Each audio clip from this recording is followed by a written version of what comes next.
Hey, good morning, church. There's a little color for you in today's Steveo Sunrise Devo. I want to talk today about the serendipity of God. So if you'll recall from our previous readings in the one-year Bible in 2 Kings, there was a woman whom Elisha had helped by raising her son from the dead. We've read about that before. Well, Elisha had warned her about the 7-year famine coming to Israel and that she needed to leave the country, and so she went to live in Philistia. 7 years she was gone.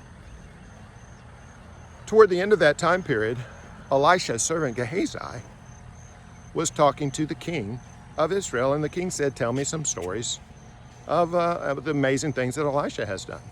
I don't know if he had insomnia or what. But in any case, Gehazi is telling him the story of that woman, and her son, whom Elisha had resurrected from the dead. At that very time, the woman is returning from Philistia with her son. And as Gehazi is telling the king her story, she shows up to meet with the king to try to get her land back that she had left 7 years earlier. What a coincidence. And Gehazi says, "Behold, this is the woman right here and her son." And the king says, "Is that true?" And she says, "Yeah, that's me." And so she gets all her land back. Isn't that an amazing coincidence? It just so happened after 7 years that she showed up at the very moment that Gehazi is telling the king this very story. Maybe it's a coincidence. That's what I mean by serendipity. Or maybe there's more to it than that.